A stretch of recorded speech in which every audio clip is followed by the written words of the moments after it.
Hello, everybody. I'm Jay Golden. I'm the Pontarelli Professor of Environmental Sustainability and Finance at Syracuse University, and most importantly, run the Dynamic Sustainability Lab.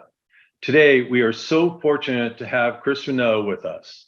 He's a two-time Academy Award nominee. Most of us know Chris from his incredible roster of movies, either as director and or producer. And while the list is too long to name all of them, right, that comes to mind immediately are The Minions, Despicable Me 2, The Secret Life of Pets, my favorite, The Grinch, and of course tonight's film, The Lorax. What you may not know, though, is Chris is also a proud Syracuse University alum. Chris is taking time out of his very busy schedule to meet with us today from Los Angeles and has graciously offered to give a short welcoming address and answer a couple of questions by your fellow Syracuse University students, Chelsea Brown, who works in the Dynamic Sustainability Lab, and Anna Janelli from the Student Association, who's co-hosting this with us today. Chris, we are so happy to have you with us today. And before we get to a few quick questions from both Chelsea and Anna, I wanted to offer to you the opportunity to make a short welcoming address to all the students in person at our inaugural Sustainability Film Festival at Syracuse University. Chris, it's all yours. Great. Thank you, Dr. Golden. And welcome to everybody who's here to watch the film. Working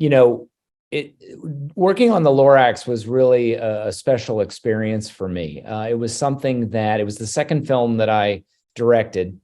And it was a storybook that I loved as a kid. My mom would read me that, Cat in the Hat, and many other Dr. Seuss stories.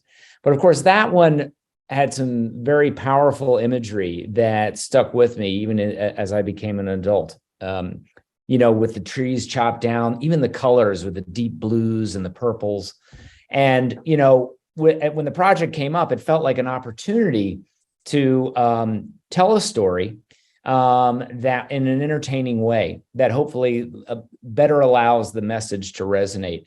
And even speaking to you guys today, what's been great is of everything that I've done, it is one of those projects that comes back to me in the sense that people, there's people out there, it means a lot to them. And I think it means a lot to them in how they attempt to live a better life, which I think we're all trying to do at this point and recognizing what's going on in the broader world.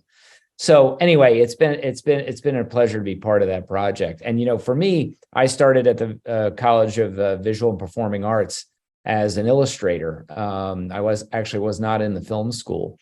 So my love of these Dr. Seuss illustrations, which were so distinct and, had such character and power, to be able to take those 2D images, which is what I was learning, when I was at school. And frankly, what I do for a living didn't even exist back then. And to be able to take those 2D images and sort of some of the training I had as an artist that used pencil and paper, and being able to translate them and adapt them to computer animation and trying to create a rich world, while not exactly our world, we certainly understand the things that the two worlds have in common and what's at stake. So that was really it's been a fun journey for me from Syracuse and what I did there, and being able to translate it to what I do now in my professional life. So, so I'm ready for questions if you guys are, unless you want me to touch on anything else. I think I could jump in with a question. Again, thank you for joining us. Chris, can you give us a bit of background on how you came to direct The Lorax and how you feel its story resonates with today's climate change and sustainability challenges? Well, I guess I touched on that a little bit in what I said before, but so for me, look, in a lot of things in life, right, it's like what professional opportunities are presented and when, so I was finishing work on Despicable Me, which was my first film as a director. And we were talking about what to do next. And, obviously many things had been adapted based on Dr. Seuss's work, namely The Grinch, the original Chuck Jones version, Horton Hears a Who, Cat in the Hat. And so what were stories that were out there that because he was an artist that had a lot of recognition, his books especially, what was something that was out there that hadn't been tackled. And I think there is an earlier version of the Lorax, a 2D animated version, but certainly nobody had done a film. And so we looked at the story and we started talking about what can we do to make this contemporary and flesh it out, because you're talking about a book that's 20, 30 pages, and you have to make about an 85-minute movie out of it. And as we dove into it, and one of the big challenges was designing the character of the Onceler, who's the character who's behind the shuttered up window, and you just see his green hands. And we went all over the place. I'm coming back to your question, believe it or not. All in our design process, knowing that it was based on Dr. Seuss's work. He was a creature, he looked kind of like a dog man.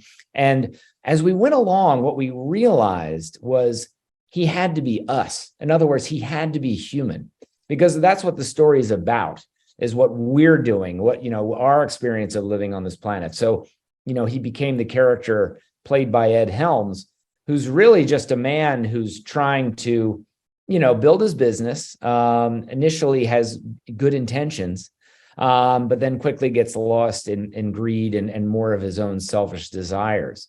And so that process, and not just in the design of the character of the Onceler, and so his green gloves are actually working gloves that he uses when he chops the trees down. So finding those cues within the story, in the design of the story, the original book, and how they relate to our world.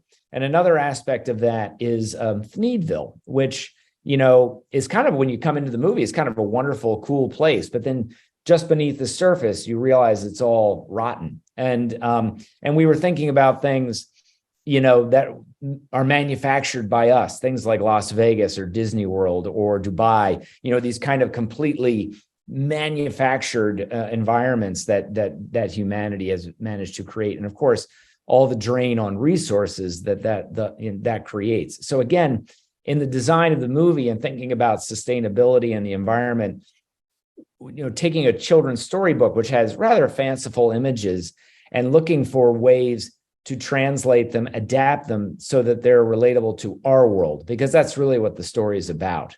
Even though the truffula trees don't look anything like a pine tree or an oak tree, we certainly understand what's at stake when all the trees are removed. And so again, really, but making sure in the other visual metaphors that we're also connecting it to our lives. Okay. Yeah, thank you. Sure. Chris, we would love to hear how you think movies and films can help inform and sway society to be more responsible and environmentally aware. I think we probably can all speak to this. Change always comes from within. We rarely change. We have to feel it inside in order to make that effort. I always, use the comparison of like when your parents are yelling at you, you're like, you just ignore it. But there comes a moment when you're affected or touched by something that kind of inspires within you the desire to make a change. And I think that's where film and all forms of actually media can play a role. For movies, for film, look, I think one of the most powerful forms out there on this particular topic certainly are documentaries, because they're just, we know the inconvenient truth, but there's a lot of them out there now. I forget the name of it, but the one about the plastics in the ocean. And the thing that you have that's so powerful with a documentary is, you're seeing it. It's there. There's no way to. So when you see those images or a huge piece of an ice shelf falling off, you're like, wow, you internalize it. And the next time maybe you're buying a plastic container or whatever, you have that moment where you think about it. And that's what I mean. That's the change from within that, things like film or television series can inspire. And that's how, as an individual, you can, it may be small, but make a difference. And then that psychology affects people, and hopefully gets bigger and bigger and bigger until, obviously governments and corporations, which the change has to happen there as well, of course, for it to have any real meaning. But it starts from within, and the inspiration provided by, film and television can be one of those things that ignites that spark. Yeah, I 100% agree. I guess closing, finally, we would love to hear about your current projects that you're working on. Well, I'm working on Despicable Me 4. Unfortunately, I can't tell you much more than that. I think you can imagine, what we're doing is we're taking, Gru and the family and finding what's fun about the Despicable Me world is that almost like a James Bond film, except with James Bond, with his wife and kids, is, you come up with a new family problem and then a new villain, and sort of see what happens. And I think that we've got, some great new characters, and it's been exciting. So we're just in the process, sort of early days. We had, Minions: Rise of Gru came out last summer. So this film is coming out in 24. Hopefully I'll be finished before that, yeah, so that's what I'm currently working on. And today, the day we're having this interview, the Super Mario Brothers movie, which I did not work on, but my studio did, is being released today. So that's and there's all kinds of things that are coming, down the pike. But for me right now, my time is focused on Despicable Me 4.